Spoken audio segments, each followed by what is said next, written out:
Okay, good afternoon, everyone, and welcome to the FEI Dallas chapter webinar presentation, Managing Success, Mapping Strategy, Leadership, Culture, and Control System, presented by the G. Brent Bryan College of Business at the University of North Texas. Today's webinar is worth 1.5 continuing education credits. We must answer at least 5 of the 6 polling questions during the webinar and have a total viewing time of at least 75 minutes. You should receive your CPE notification email within about 7 to 10 business days. All right, Elizabeth. Good afternoon, everybody, and thank you for attending this event. We're very excited and very appreciative to the University of North Texas for helping us. Thank you to Emily Colgan, Nancy Ellers, and Jackie Dunn of FEI for coordinating this presentation today. And also thank you to Julie DeLay with the University of North Texas for helping us to find Dr. Govind Iyer. Let me tell you about this very impressive Dr. Govind Iyer. Currently, he's the Herschel Anderson Endowed Professor of Taxation at the University of North Texas. With several degrees, including a Bachelor of Science in Statistics, a degree from Bombay University in India, and both his Master of Taxation and PhD in Accounting degrees from Georgia State University in Atlanta. He's an associate of the Institute of Chartered Accountants in India, and he passed the US CPA from Arizona. Before joining UNT, Govind was a faculty member at Arizona State University and at LSU, Louisiana State University. To me, it appears he has taught nearly every business course known to the world of universities, including courses in individual taxation, corporate taxation, tax research, auditing, accounting information systems, enterprise process analysis, managerial accounting, management control, strategic innovation and cost management, decision support systems, and cyber law. As for publishing, he's published an SAP supplement for intermediate accounting textbook produced by Harper Hartman Noblet and Reckers, and 2 interactive CDs for managerial accounting with the SAP R3. Govind is a summer visiting professor at IE Business School at Madrid, Spain, one of the top-ranked business schools in Europe, where he teaches in the International MBA and Executive MBA programs, and where he has won several teaching accolades. He's also a summer visiting professor at the Mysore Royal Academy School of Business in India. Sounds like you get some great travel for those, I hope. Your primary research interests include audit, pricing and quality, tax compliance and policy, and managerial decision-making. He's published articles in the National Tax Journal, Journal of Accounting and Public Policy, Journal of American Taxation Association, Journal of the Association of Information Systems, among several others. Outside of academics, and how you have time for that, I do not know, but he's interested in classical music, both Western and international, reading, cooking, and gathering new experiences. I am totally impressed. We are so appreciative of your time, Dr. Iyer, and of the University of North Texas for sharing your knowledge today on managing success through effective management control systems. Thank you for your time, and without further ado, the presentation is yours. Thank you. I didn't know you were talking about me when I heard all that. I wish I could record this and play it back to my spouse. She'll really be impressed. Thank you for that wonderful introduction, and excited to be here. Thank you for all the attendees. And as I looked through the names, I recognized at least 2 of them. My colleagues, Dr. Sitaraman is here, and Professor Rambo is also in attendance. So hi to both of you, and hi to everybody else as well. Today's topic is managing success through effective management control systems. And this is a topic that I spent quite a bit of time teaching in the international MBA programs. And this is one of the last capstone courses for the executive MBA program that I teach for the IE Business School. I have what I call a really ambitious agenda. I know I'm going to touch on all of these things, but just a little bit. And perhaps, if need be, we can have several more webinars in each of these different aspects. So the agenda for today, we'll talk a little bit about what I mean by management control system, a little bit of look into the control system, the 40,000 feet view, dealing with levers of control. We'll spend a little time on organizational design and human behavior in organizations. Responsibility accounting is one way of organizational design that makes it a little bit easier when we deal with delegation of decision rights. A unique problem in the late 90s and during now as well is managing innovation within organizations. And then the ubiquitous performance measurement, that's always an interesting topic.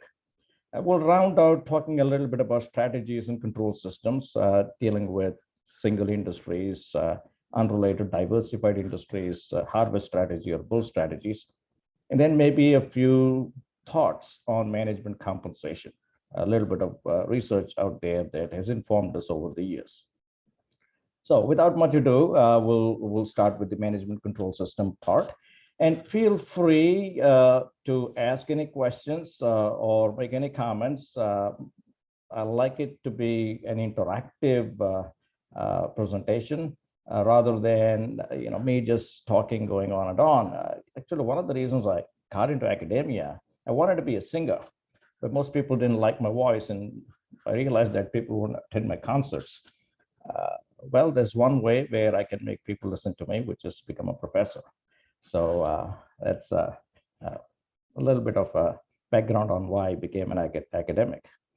Talking about control systems. Management control system is really the process by which managers influence other members. And so we got a little emphasis on two items in the sentence: influence other members of the organization to implement the organization's strategies. So essentially, this deals with delegation of decision rights and getting everyone to move in the same direction. So when we talk about delegation here, we are really talking about delegation of decision rights and not delegation of task or delegation of work. So it becomes a little bit tricky when we talk about delegation of decision rights, because we don't now deal with just behavior control. We are looking at outcomes. Are there desired outcomes when other people other than us that make decisions?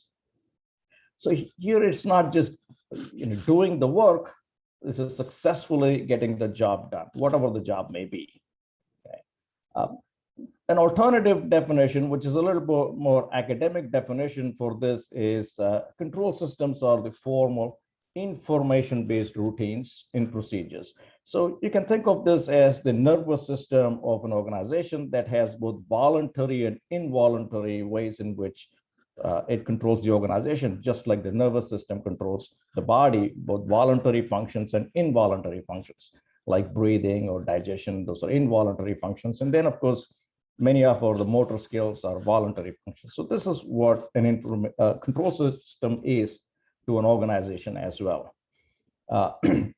And wherever there is a need to change the course, these information-based routines will also be changed, or the procedures will also be changed. And this can include performance measurement, compensation systems, both organization design, processes, and so on. Goal congruence is the fundamental goal in any organization. If we think about delegation of decision rights, the idea is that people who make decisions are all working towards the same goal, in which case individual achievements of different divisions or different managers will also, or should also, lead to meeting of organizational goals. So from a high level, what we're looking for is decisions that are made in a goal congruent manner and a process that enables this decision making that happens in a goal congruent manner as well. A little bit of theory here. This notion of management control system essentially is based on the agency theory, where principals hire agents to make decisions for them and act on their behalf. So essentially, managers hire subordinate managers to make decisions on their behalf, and implement those decisions.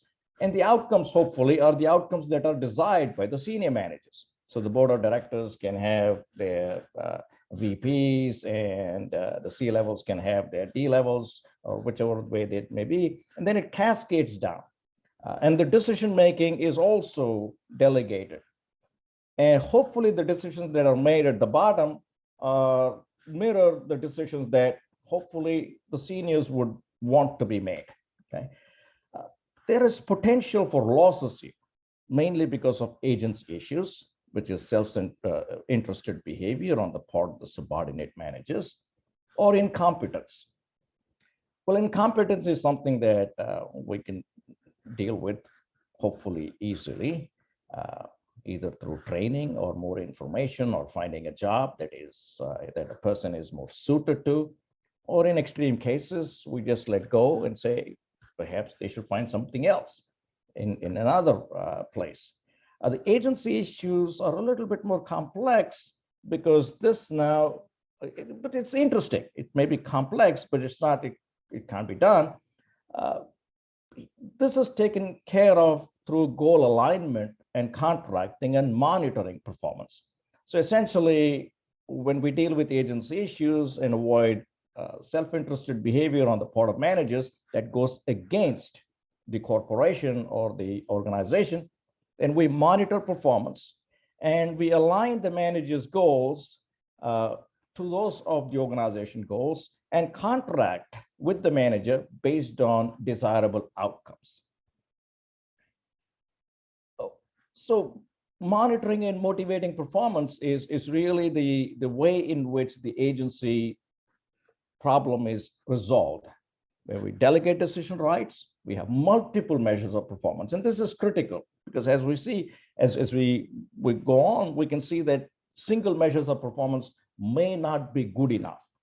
And then obviously linking compensation to outcomes. Okay.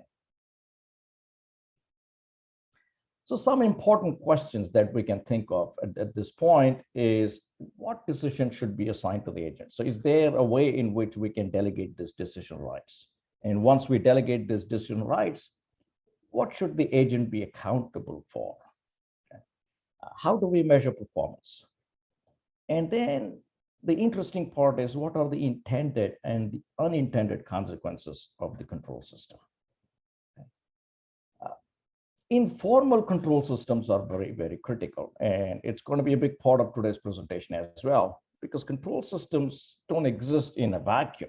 What works in the US may or may not work in Europe or in Latin America or in Asia.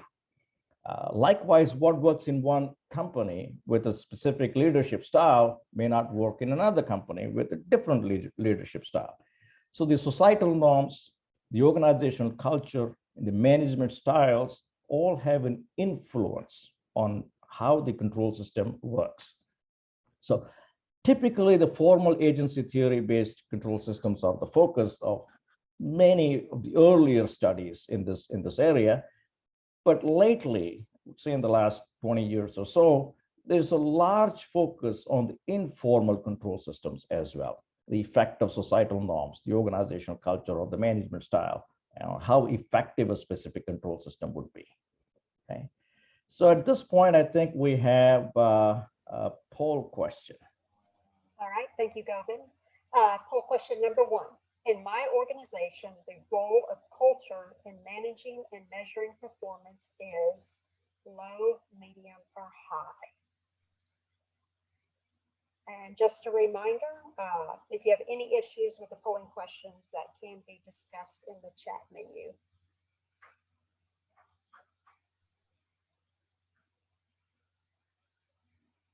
Just a few more seconds, Govind.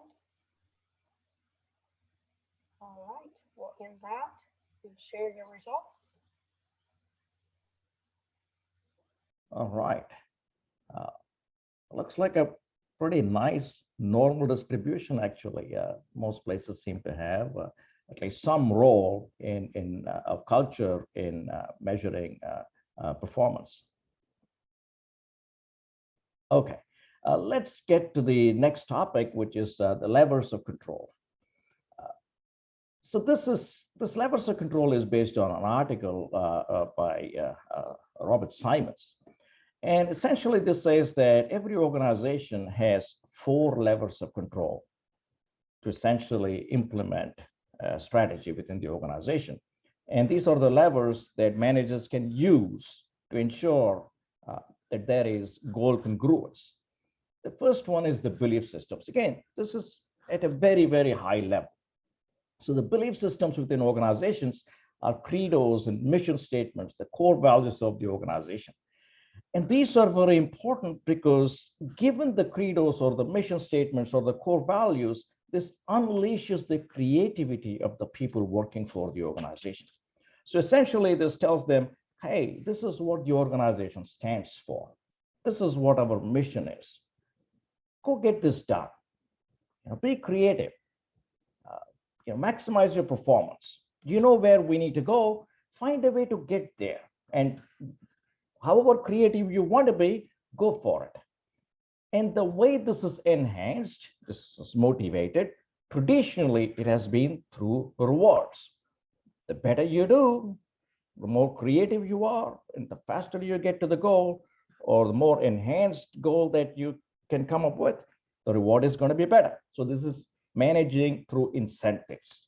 Okay? So the belief systems are freedom enabling system within the organization. But the enabling system is great, except the enabling system can also sometimes have downsides in terms of we don't want certain practices within the organization. For instance, maximize sales, do whatever you need to do to maximize sales. Well, I don't want you going out and bribing people. That's not a good thing to do. So typically, organizations also have a counteracting system to the belief system, which are called the boundary system. It sets limits and rules. So these are the minimum standards, things that shall not be done. And the way this is enforced is through sanctions. Now we can already see something out here is when you look for creativity, you're looking more towards rewards. And when you're looking for limits and rules, a prevention of certain actions, then you're looking to penalties and sanctions. The other level, the third level of control we can think of is the interactive control system. And this interactive control system is becoming more and more important in organization.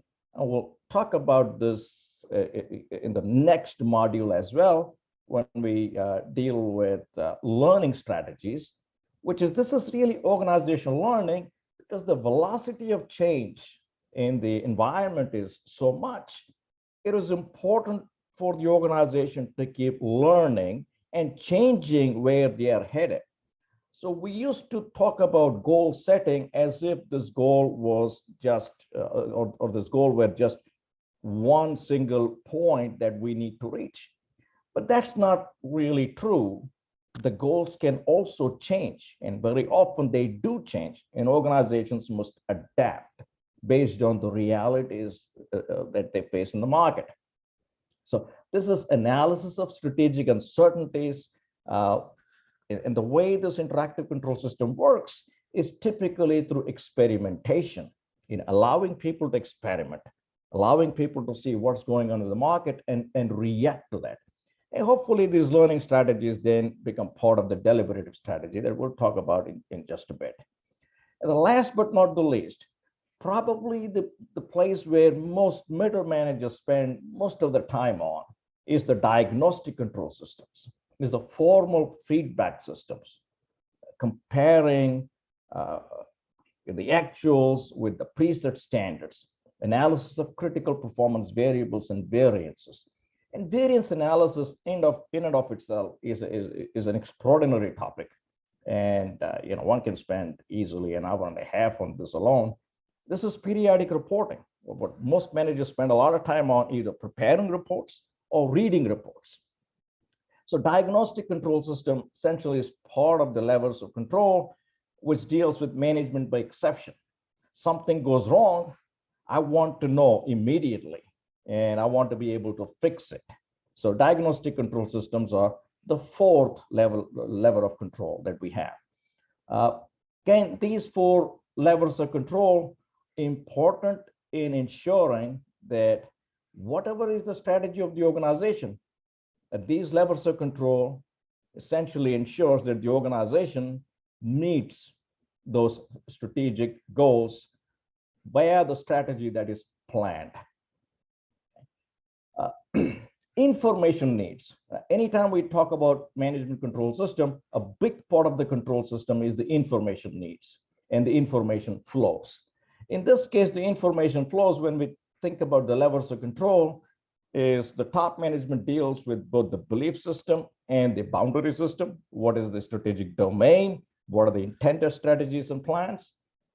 And then the diagnostic control system and the interactive control system, the information flows is from the lower organization level to the top management, where this periodic reporting that goes on, as well as reports or results of the experiments that are undertaken, or the learning that goes on at the lower levels where there is more interaction with the environment, either whether it's customers or vendors or the market. Let's talk a little bit about the organization design.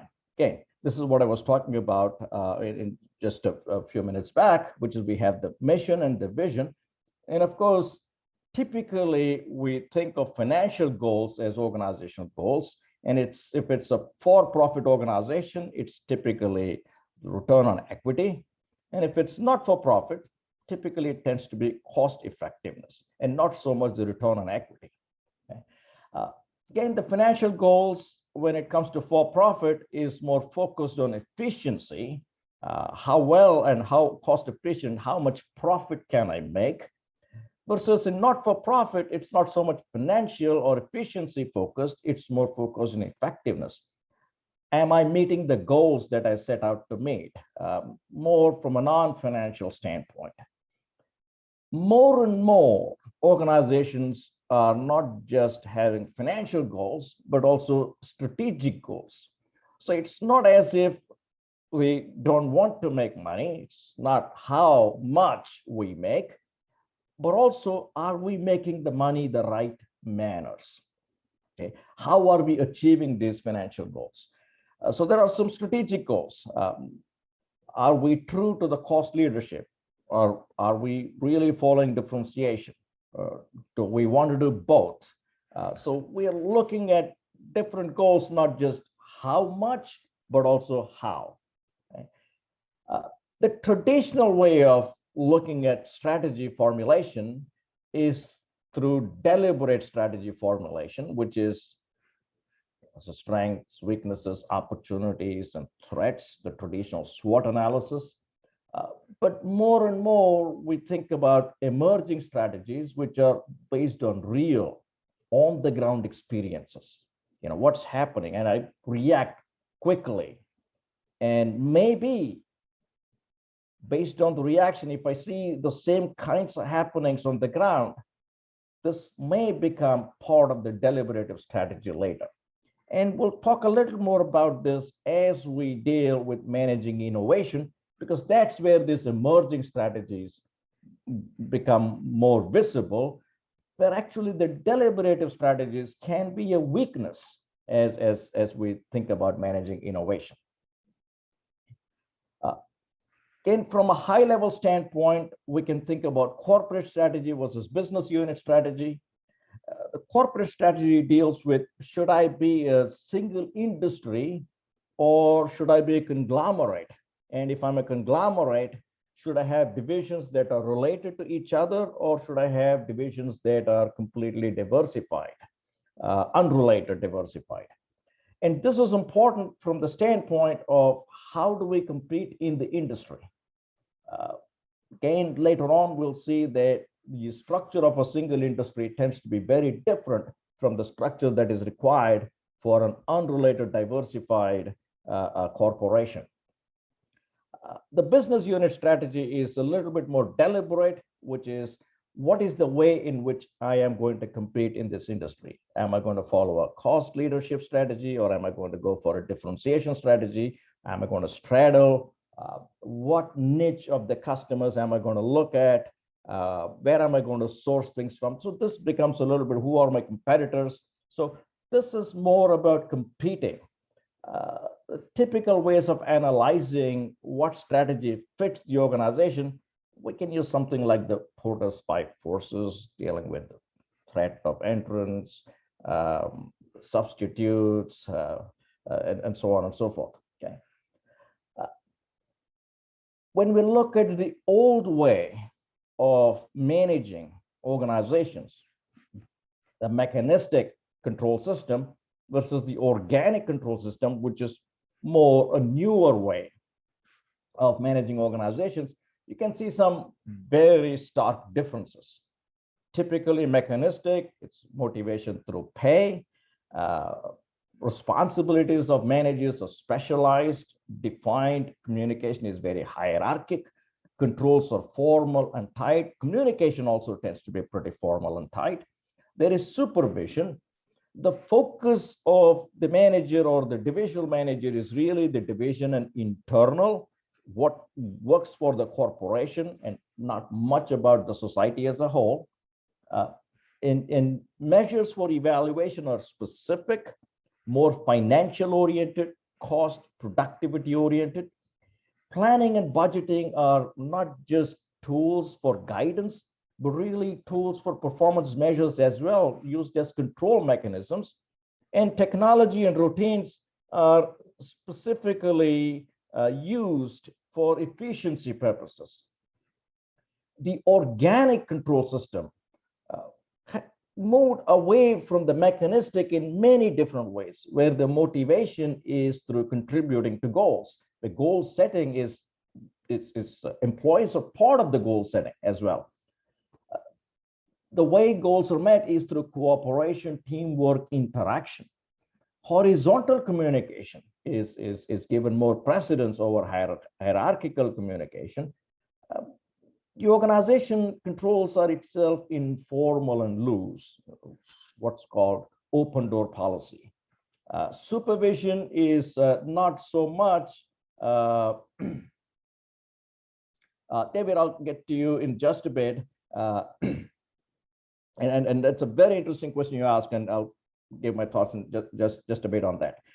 So in informal loose encouragement rather than supervision, focus is not just on the organization, but also on the broader society as a whole. Non-financial measures, and we'll talk about it when we deal with the balanced scorecard method in here in just a little bit. Flexibility, creativeness, people, and culture. So here's David's question. Do you really think motivation through pay is not part of the organic control system? Can any control system truly be effective without motivation through pay? So this is an interesting question, because there's something called Maslow's pyramid, right, of what people look for. So pay is something that people expect. So it doesn't mean that more pay is always going to give you more motivation. So essentially what we have found over research is there's something called extrinsic motivation and something called intrinsic motivation. What we have found through crowding out theory is the more you motivate using extrinsic mechanisms, especially through, for instance, financial bonuses, the more you end up killing intrinsic motivation. So there is a point at which financial rewards don't work very well when it comes to motivating people. So the organic doesn't say that people will work for free. Organic says that you can achieve also greater motivation by giving them people a purpose to what they are doing. So yeah, money matters. I've yet to see a lot of people working for free or for lower pay than what they normally get.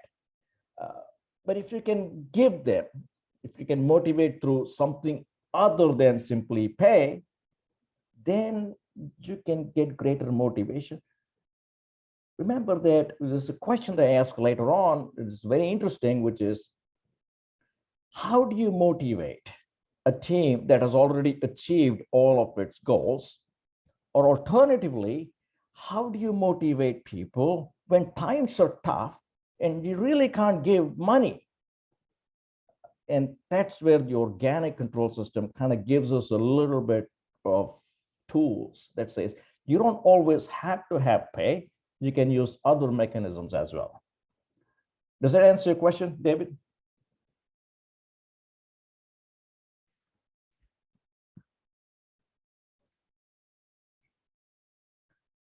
All right, so here is the next interesting poll. All right, thank you, Govind. The poll question number 2, the management control system in my organization is predominantly mechanistic or organic?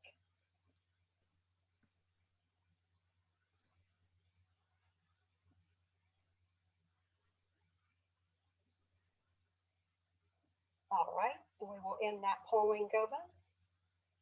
And there you go. Wow, it's 50%.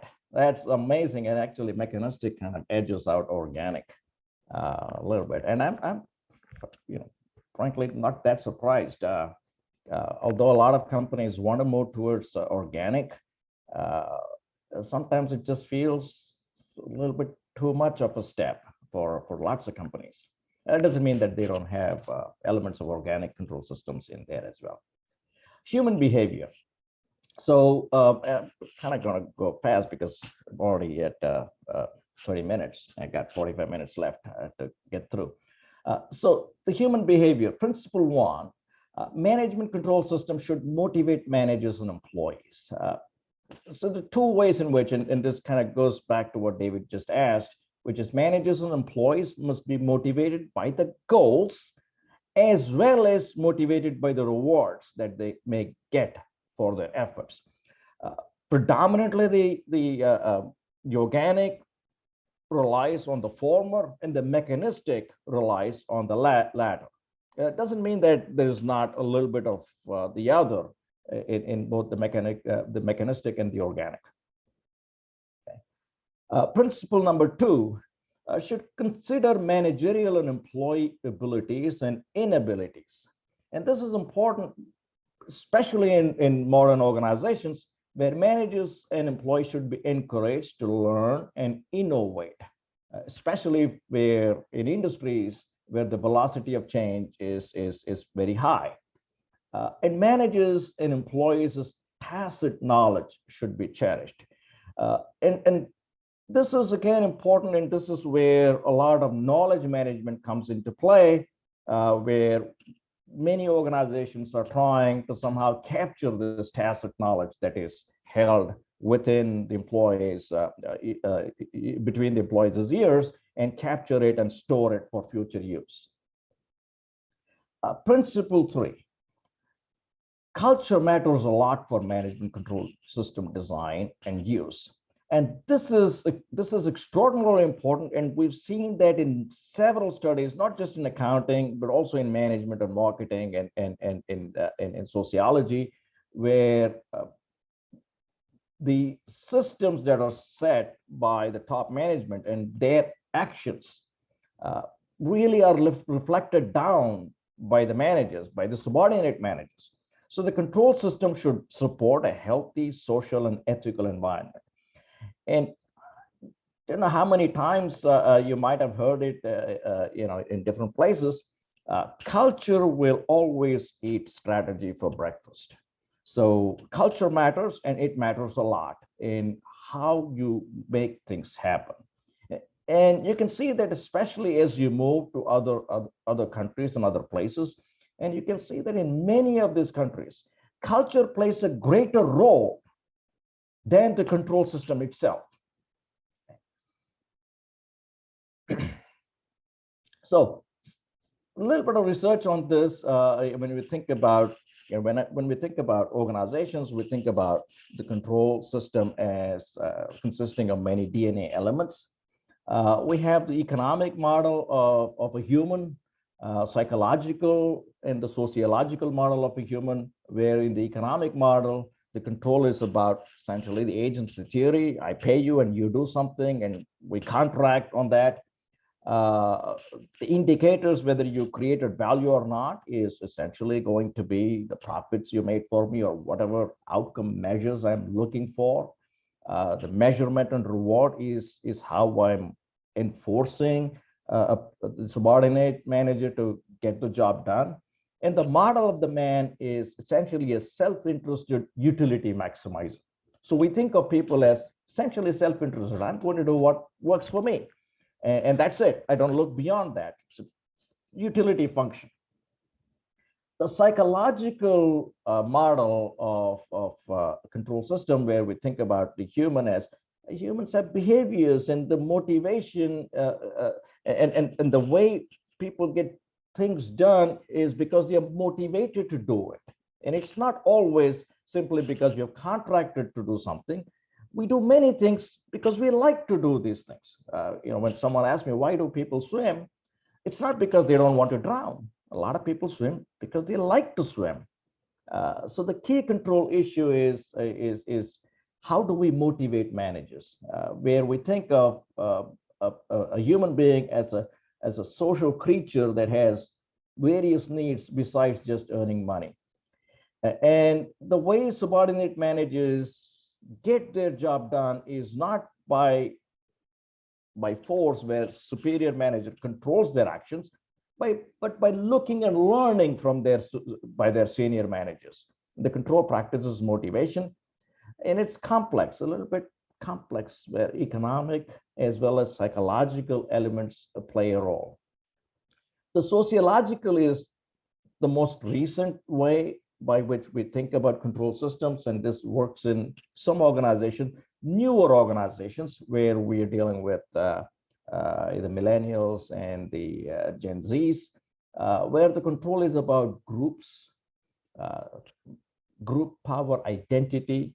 The control issue is enabling individuals to do their own thing, but in the service of a group. So the model of a human being here is that the individual is culturally raised as an educated team member. The focus here is look at the managers and look at the leaders, and the group members imbibe the identity, the values, and the norms of the group by looking at the leader as well. Congruence, the focus is on congruence of identity, values, norms, and you can see that in a lot of this social media groups that exist, and this is really what's going on in there as well. And the motivation is, how can I serve the group, and not so much how can I serve myself, or even the organization, but really how can they look at the organization as a group, as a sociological object. So here is a third poll. Thank you, Govind. The human behavior model underlying the control system in my organization is primarily economic, physiological, or sociological. All right, just a couple of more seconds.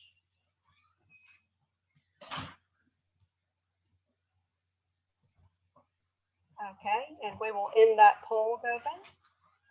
And there are your results. Wow, this is really interesting. Where still most organizations work through so-called economic model, and it's not surprising, but certainly it's interesting that despite a lot of push towards more psychological and sociological, from the standpoint that these are better ways to manage, I think predominantly most organizations still primarily rely on the economic model. So responsibility accounting. Again, this is 40,000 feet view of responsibility accounting, and this in and of itself is really 6-hour lecture on how we deal with organization design. But essentially what this says is, in many ways, when you think about delegation of decision rights, this delegation of decision rights are done effectively when we create smaller units within the organization, where we create, for instance, cost centers or revenue centers, which are small units within the organization that are focused on exactly one thing. The cost centers typically focused on just costs or inputs, and the revenue centers typically focused on only sales or outputs. The profit center lies on top of these two, where the manager of the profit center has greater trade-offs. So when you look at the managers of cost centers and revenue centers, they are focused on exactly one thing, and their trade-offs are minimal. Cost center manager just has to focus on costs and the inputs alone. The revenue center manager's trade-offs or options are also limited because it's just focused on what's going out of the organization, just the sales side. The profit center manager has greater trade-offs where it's focused on profits, but really already given, let's say, a division and say maximization of profits. The investment center manager, on the other hand, or the investment center itself, is where we think about profits, not just in terms of the size of the profits, but also this manager has the ability to dictate the amount of investments, make decisions relating to investing or divesting. Okay. And the reason this responsibility accounting or this responsibility centers makes sense is because of the objectives and the performance measures. For the cost center, it's pretty straightforward. Cost is the objective, minimizing cost. The measure is cost as compared to, say, a budgeted cost. The revenue center is just sales and maximization of revenue. The profit center is focused on revenue and cost, which is essentially maximizing profits. And in the investment center, the focus is either revenue, cost, profits in relation. So it's not just profits, but profits in relation to assets employed. So maximize, for example, the return on assets, or in many cases, maximize the economic value add, which is what do I make after paying the capital charge. Profit centers management is probably the greatest way in which divisionalization works really well.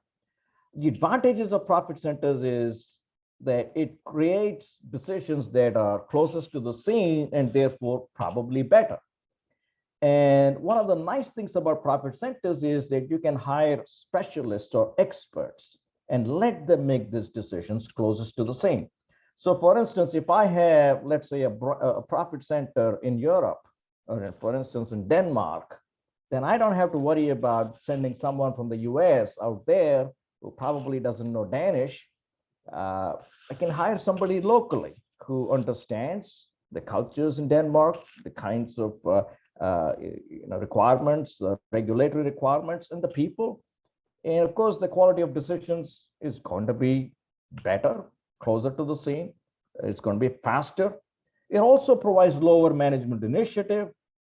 And when you have multiple profit centers, you can compare profit centers as well and see which ones are doing well, which ones aren't doing that well, and maybe transfer best practices, share best practices amongst each other.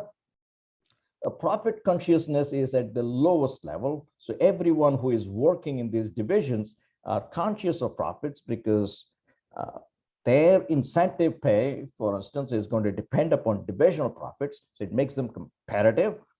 And this is a training ground for managers to essentially say, if I'm successfully managing a small profit center, I can now become in charge of a bigger one and so on, and maybe move to the headquarters. So it's a great way to develop talent within the organization. There are obviously some disadvantages as well, mainly because of loss of control for top management and all the agency issues that we have.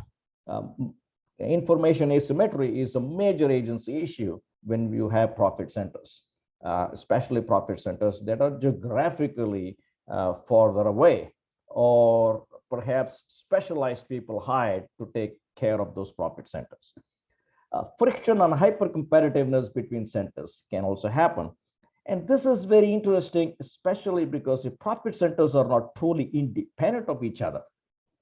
For instance, the idea behind profit centers is if every profit center maximizes profits, the local profits, then the global profit is going to be the maximum.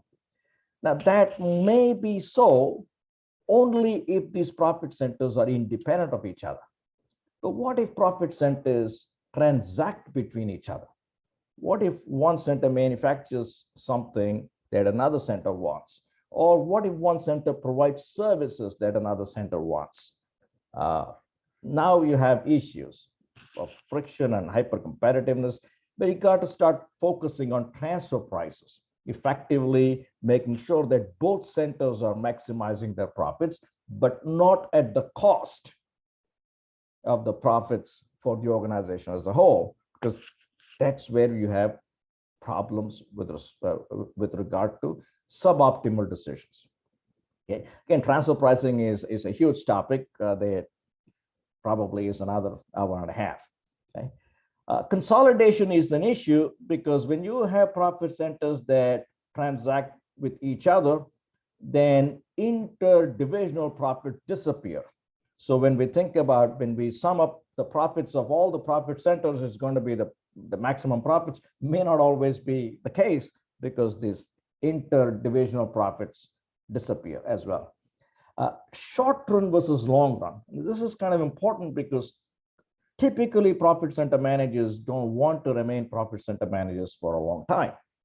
They have ambitions. So their focus is the division and the performance of the division in the short run, because they want to show good performance and move on to maybe a bigger profit center or maybe another company.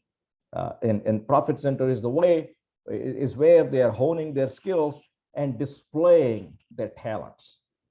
So there are some disadvantages there as well. Okay. Measurement matters. Typically, measurement matters because whatever is the measure that you have, managers pay attention to that measure and then focus on that measure. Okay? So measurement will always determine behavior. Contribution margin is a measure that can be used for profit centers, where the idea is that typical profit center managers don't have control over the fixed costs and they should be held responsible for that. Or it could be the direct profit of the profit centers, where the managers are held responsible for the profitability of the division only, without regard to any overhead allocations from the headquarters. And of course, in some cases, it could be the profit of the profit center after considering the allocated headquarter costs.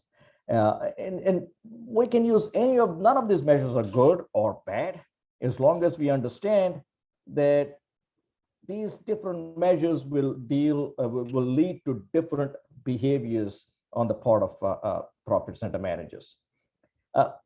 Here is where typically when we design a control system and we design performance measures, we try to ensure that the span of accountability is the same as the span of controls, which is managers should be held accountable for what they control.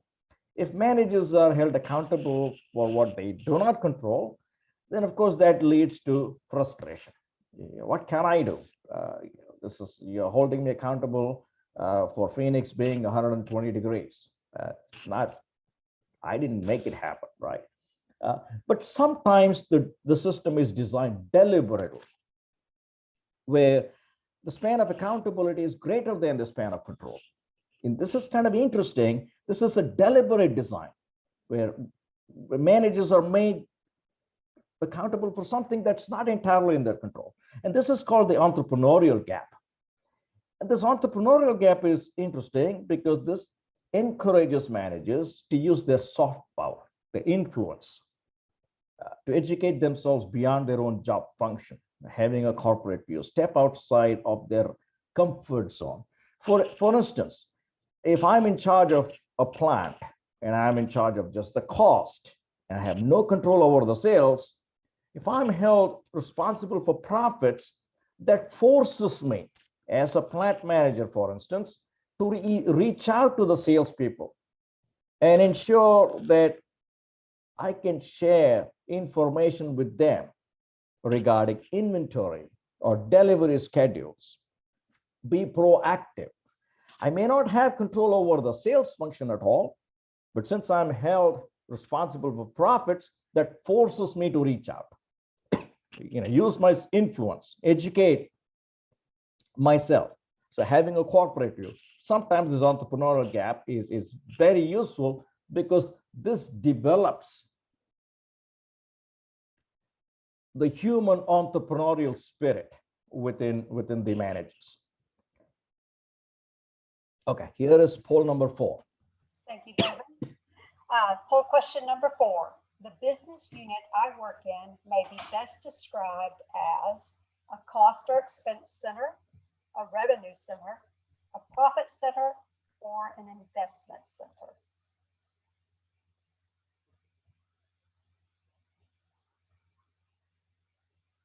All right, just a couple more seconds. All right, we will end that poll. There you go. Well, about 50% of the people are in profit centers, 10% on the sales side, and 24%, that's about quarter, on investment centers. That's very interesting. So we talked about the responsibility centers dealing with cost, expense, but that's typically a hierarchical organization. Over time, I mean, we still find predominantly hierarchical organizations, but more and more organizations are now looking at the so-called matrix structure, where the choice is not functional and business, but they really want both. They want both vertical flows, hierarchically vertical flows, but also information flows across different functions, different business units as well. Especially important here when you deal with projects where you don't have just one functional person, but or just a finance person, for instance, but you may have engineers, you may have finance, you may have sales, you may have customer service people, so dealing with say specific projects. Okay. The problem with matrix, the advantage of a functional structure is the lines of communication or information flows are very well defined because it's vertical. But with a matrix structure where there's both vertical and horizontal information flows, there may be issues with respect to reporting. Who is my real boss?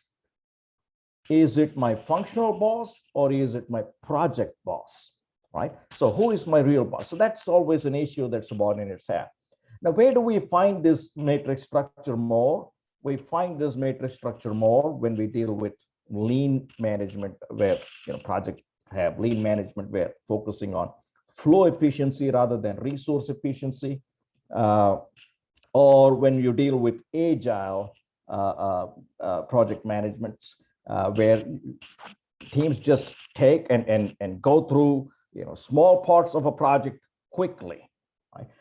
We find this more often there than in traditional organizations. Managing innovation. Now this is kind of interesting from the standpoint that if you are a startup, then innovation is easy because that's all you have. It's either you innovate or you die. Right? If you are a large organization that is successful, innovation within an organization is probably more difficult, mainly because of competing pressures. Because the existing organization's focus is on efficiency, while innovation requires creativity. So efficiency, meaning stick to your plan, exploit what you know. You have current customers.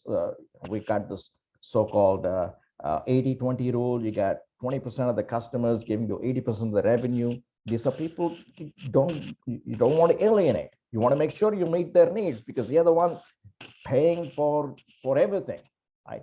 So plan, it's always checking the actuals against the plan, demanding accountability. And you want to be efficient, and being efficient means there's going to be structures, systems, processes. Creativity is completely different. Got to think outside the box. Sometimes you don't know where is there a box even. Explore what you don't know. Anticipate future customer needs. Letting things happen. Just loosey goosey, right? Allow freedom, flexibility, unstructured interactions. So again, how do we match these two? So essentially, creativity is the startup, efficiency is the adult. So when we think about dealing with innovating within an existing organization, we are trying to see, can this child become an adult? And the child has to go through a youth phase. And we all know what happens when we have teenagers. It's, they're confused and they confuse the adults as well. So one good framework for success here is the forget, borrow, learn framework, which essentially tells us, hey, we need to forget a few things that the traditional organization has.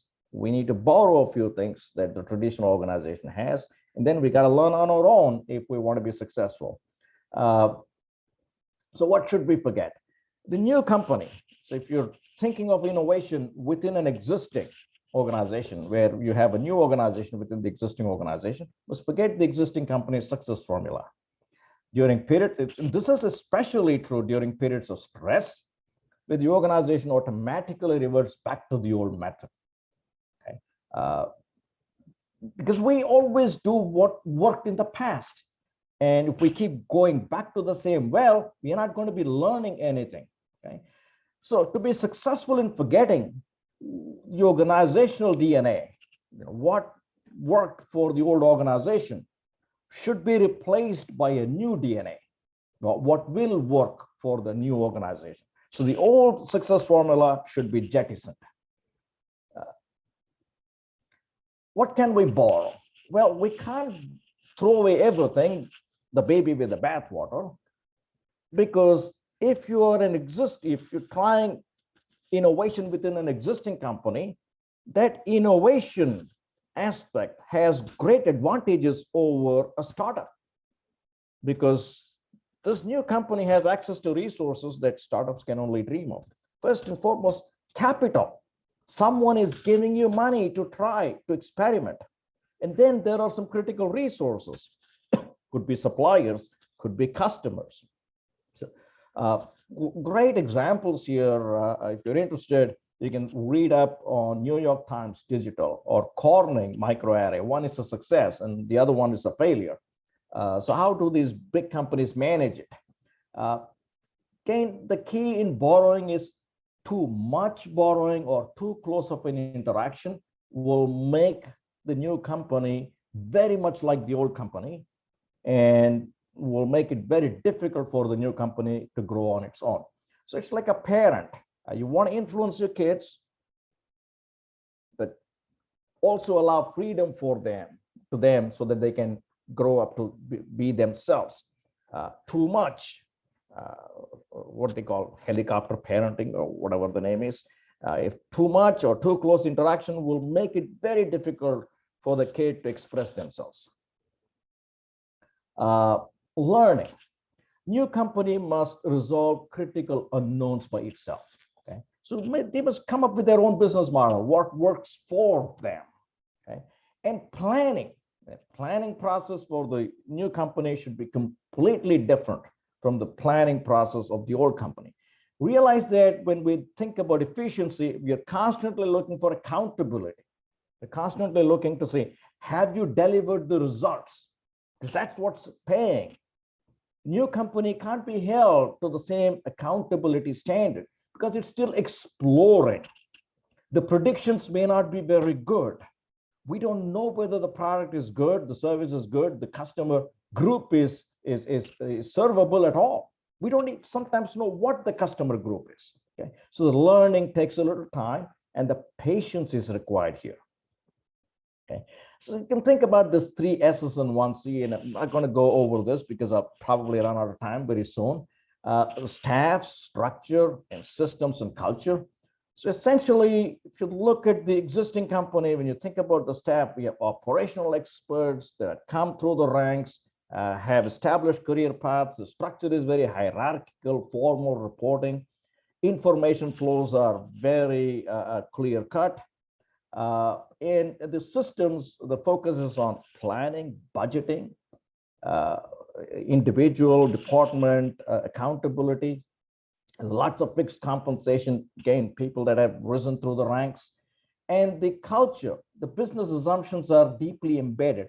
This is the way we do things. And anytime you ask a question, say, this is how we have done it in the past, and that doesn't change. And it's risk averse, and rightly so, because when you're serving your top customers, you don't want to do anything that's going to rock the boat. So you tend to be risk averse. These are exactly the recipes for disaster for a new company. The new company must jettison all of these things and start thinking, how should I have my 3 S's and my 1 C? So I really need to think about staff. Don't need operational experts. I need somebody who's going to think differently. Organization has got to be flat. The systems shouldn't be focused on budgeting and accountability. It should be more experimentation. And since I'm passing a lot of risk, perhaps not fixed compensation, but more variable compensation, more incentive compensation, more long-term success. Not so much of financial criteria, but non-financial criteria for performance measurement.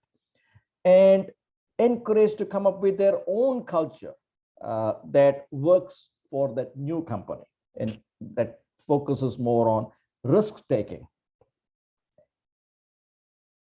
So here is the next poll that I have. All right, thank you, Govind. Our 5th poll question. My organization uses a balanced scorecard. No, not this. No, sorry. You have the wrong poll. I have the wrong one. I apologize. All right. My job function demands efficiency or creativity. All right. Okay, we will end that poll, Govind. And there you go. Wow. That's 3/4 on efficiency and a quarter on creativity. Very interesting split out there. Okay, so we come to the last part. I still have a lot more, but I probably think we'll run out of time after I finish this. Performance measurement, strategy maps, and balanced scorecard. So this deals with how you measure performance in organizations. That's a big part of manager's job, and I think that this is probably the most important part of a manager's job is measuring performance and keeping the subordinate managers motivated and in line with the organization's goals. So when we think about financial performance, long-term success doesn't always mean financial performance. And as we saw earlier when we talked about strategy formulation, we talked about deliberative strategies, we talked about financial outcomes, and then we talked about emerging strategies. And we said, there may be other outcomes that we desire that not just financial alone. When we focus on just financial performance, this tends to be a problem because financial performance is typically measured in the short term. We are always looking at annual profits or quarterly profits. And for all the wonderful things that the stock market is still want performance on a regular basis. And just focusing on financial performance can result in misalignment of objectives. Lead to errors of commission, omission, misinformation, manipulation. So doing things that one shouldn't do or not doing things that one should do. For instance, one easy way of when you think about managing short-term profits, just piling on inventory can increase profits in an absorption costing method. Or for instance, shipping to customers that probably don't exist, which may be later on reversed after the year end, can give a temporary fillip in profit. Or not investing in R&D, which is good for the long term, but because it's an expense that can be saved in the short term, or just plain misinformation, hiding bad news, or manipulation of data, just fraud, right? So these are all issues that happen when financial performance is the sole focus. Okay? One of the bigger issues when we think about performance is performance measurement is an afterthought, and it's not very useful if we believe in the psychological or even more in the sociological focus of a human being, which is people will work better if they know what they are doing. So financial performance alone just doesn't tell them what they should be doing and why they should be doing it. So the focus, at least in terms of the strategy map, is can we communicate to people their specific actions lead to certain results, and those results is what we call as performance. So it's not only that we think about the outcomes in terms of financial performance, but can we look to see, are there some actions, some drivers, okay, some leading measures, that some actions that give us certain outcomes, some lagging measures, typically financial measures, okay, that lead to better performance, or non-financial, okay, non-financial measures can predict financial outcomes. Okay, so great article out there talks about, if you don't know your strategy, map it. Okay, so strategy mapping is an amazing exercise, and again, like I said, we can probably spend 3 hours on this.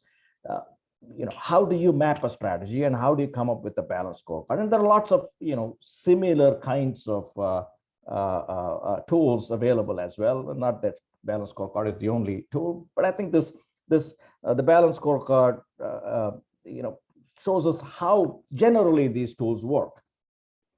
So the focus in a balanced scorecard is, can we think about financial goals, or can we look at an organization from 4 different perspectives? The financial perspective, which is probably the easiest one, maximizing shareholder value, maximizing revenue, minimizing cost, maximizing profits, and so on.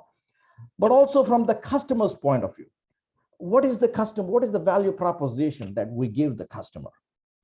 Okay. So financial goals leading to customer goals. So if I have to achieve those financial goals, what is the value proposition I offer to the customer? And then from those customers, if I have to provide this value to the customer, how should I have my internal processes? So these are the big objectives in the internal or process. Okay. My production, if it is manufacturing, or my processes, if it is a service. Okay. And then if this has to be long-term and sustaining, what kinds of learning and innovation should I have that will consistently ensure that I'm at the cutting edge of whatever needs to be done? Okay. So we have these cascading goals from financial to customer to internal and learning and innovation. And the next step here is to come up with linkages. So when you have these high-level objectives are then broken down into smaller goals, actionable items within these different perspectives that are then linked, okay, in a cause-effect manner. If I do A, so if I have, let's say, a better cycle time in terms of turnaround time in terms of my service, that's my internal or process objective, that will lead to better customer satisfaction. That's my customer objective. And better customer satisfaction will obviously lead to better financial objectives, okay? Better customer retention. Or if I educate my workers, or if I educate my customer-facing reps, that will lead to better customers. So I'm linking in a cause-effect manner the different sub-goals or the objectives in each of these perspectives from bottom to top. So these are the linkages. And this is wonderful because as you create this, this makes it a lot easier for yourself to understand what exactly are we doing and why are we doing this and how does it relate to the ultimate objective of the organization. It's an easy understanding tool. This exercise probably is more important than the outcome itself. And it's an easy communication tool where you can educate your sub managers or subordinate managers and say, why are they doing what they are doing? How are they adding value to the organization? Okay. And once we have these actionable goals, and this is the right way to express this is through actionable goals, we can then think of measures. Are we meeting these actionable goals? Can we measure these goals? Okay. So we can come up with specific metrics. Now, when you think about implementation of this, many times it goes the other way. We start thinking of metrics first, and then we try to force fit it to an objective. And that's exactly the wrong way to go about it. The right way to go about it is think about the goals and then start thinking about the metrics. We get to the measurement part sooner because it's probably a little bit more attractive to do and easier to do and cognitively less difficult on people. But if we have the specific metrics, then we can always say, hey, I have some target values. So if my customer satisfaction has to improve by 2 points or should be at 98%, what is the current period value? What's the target value? We can compare and say, have we met it or have we not met it? This is the dashboard. So if you're a manager and you want to look at the end of the month, have you achieved your targets? This is the dashboard. This tells you, are you on your way to meeting your organizational goals, what you set out the beginning of the period? Okay. And this in a way is wonderful because this is a great feedback mechanism for the managers as well, where they can take corrective action themselves. This is also what we call an early warning system, because if we see something going wrong in the internal process, we can say that, hey, this is going to impact down the road something in the customer and even more down the road in the financial. So it's an early warning system that says anything that happens in the processes below the financial processes, remember, these are leading measures, eventually will end up impacting the ultimate financial measure. Okay. So balanced scorecard is a very powerful way of not just setting or thinking about the organization, mapping the strategy, but also coming up with a scorecard to think about performance of the managers. The focus is not just the performance of the managers, but also as a feedback mechanism. Many organizations do use the results of the balanced scorecard as part of compensation, incentive compensation, and promotions for managers. Okay, but we got to get it right. So measurement using a balanced scorecard, we got to get it right. It's meaningful only if the balanced scorecard is well constructed. Like I said, takes some time to map the strategy. Too few measures may not capture what is needed, while too many measures just distracting. Each measure would have very little weight. It may be difficult to compare employees because their scorecards may contain different measures because they have different objectives. The nice thing about this balanced scorecard is cascading. Goals of the manager are then broken down into sub goals for the subordinate managers, and then weighting and biases. Some organizations like to put explicit weights on the different measures. Some organizations don't, but assigning implicit weights and then distilling a single measure can be cognitively a difficult task and may lead to managers using heuristics or biased reasoning for their ranking of employees. So we got to be careful when we create a balanced scorecard. It sounds like a great idea. It is a wonderful idea, especially creating one. But as you use one, we got to also understand that, like everything else, it comes with certain caveats. Okay. There are other systems that are just like the balanced scorecard. One is the SMART way of setting goals, and then measuring achievements, which is specific, measurable, achievable, realistic, timely. This is something a lot of organizations use.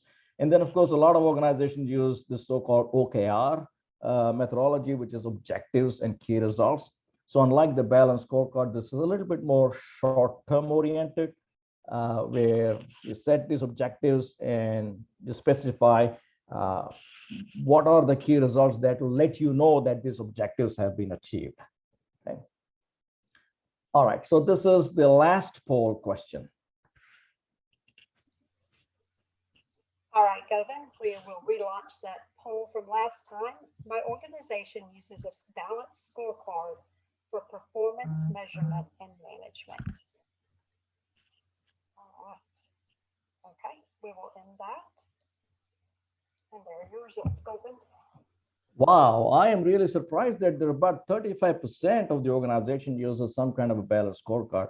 And I suspect that some of the others who said no, maybe use something like SMART or a 360-degree evaluation.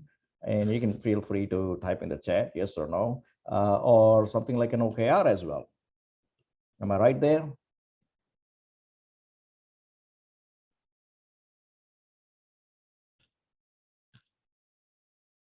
Okay, I think that kind of brings us to the hour and 15 minutes. I will just I still have a lot to go, but I'll just bring it to the end. I'll just maybe go over one slide, which is performance measures, and kind of round it off at this. Typical thing about performance measures is rewards are always better than punishment. Monetary rewards have diminishing returns. Senior management actions regarding management control systems extremely important. The nervous system is an important system in the human body, and the control system essentially is a very important system in organizations. And feedback is essential, helps control outcomes of the organization. Okay, so with that, I am going to end, and any final thoughts or questions or comments?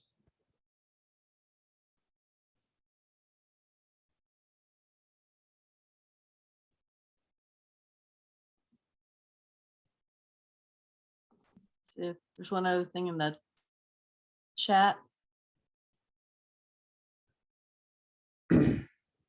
If monetary rewards have diminishing returns, yet rewards are better than punishment, can you share some effective reward ideas? Okay, so there are different ways of rewarding people.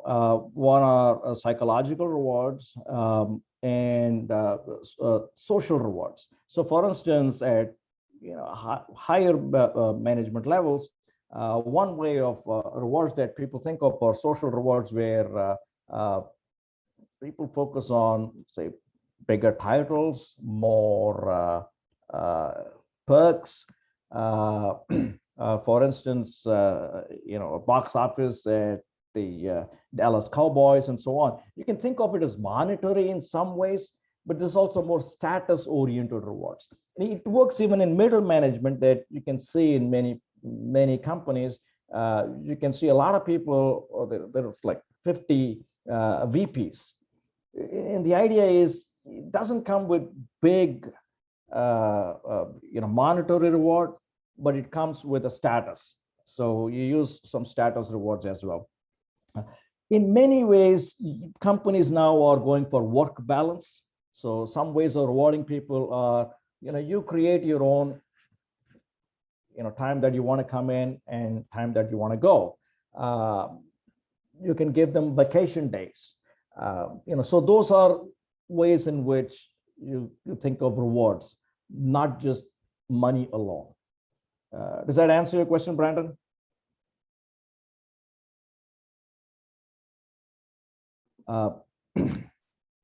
So here is another question. Absolutely, I will give my slide deck, and I'll ask it to be distributed. No problem with that.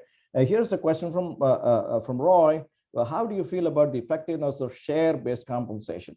It works in some situations and it doesn't work in some situations. Well, share-based compensation is kind of very useful, especially when you want to retain people. Because typically share-based compensation also comes with what we call handcuffs, right? And if you're looking to retain people, and if you're trying to focus, have their focus on more long-term, not just long-term in terms of performance of the organization as a whole, but also in terms of retaining talent, share-based compensation is very useful. So it's both goal congruence as well as talent retention. That's a great answer. He agrees with you. Thank you. Does anybody else have any other questions? Here is one question. What has been the legacy of Jack Welch management theory? I don't know exactly what you mean by the Jack Welch management theory, but yeah, he's been a big proponent in terms of at least looking at the tails, right? I mean, if that's what you're asking, that's kind of fallen by the wayside when you think about some people are going to be, this happens in some organizations where they use some kind of a Gaussian curve or a bell curve to either fast track some people, and definitely the 10% comparatives 10% are going to be thrown away. If that's what you mean, a lot of companies are going away from that, because that kind of competitive pressures doesn't seem to work very well with the millennials and the Gen Zs and the Gen Ys, because they don't care for that. They don't care to compete in that manners. They are more, let's be cooperative. Let's get the things done as a team. So if you're going to pit me against my mate, I'm not going to deal with it. So this worked well in the 80s, maybe even through the 90s. But lately, at least that part of this so-called forced ranking doesn't seem to work. If that's what you meant by Jack Welch's management idea, that part at least of his idea doesn't seem to work well. Does that answer your question, Stephen?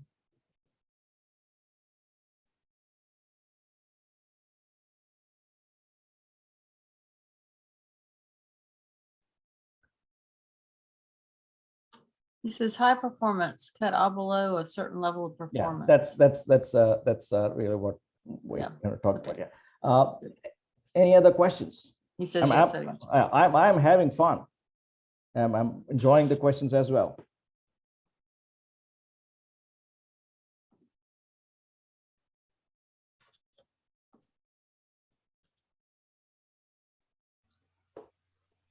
All right. Okay, I don't see any more. Yeah.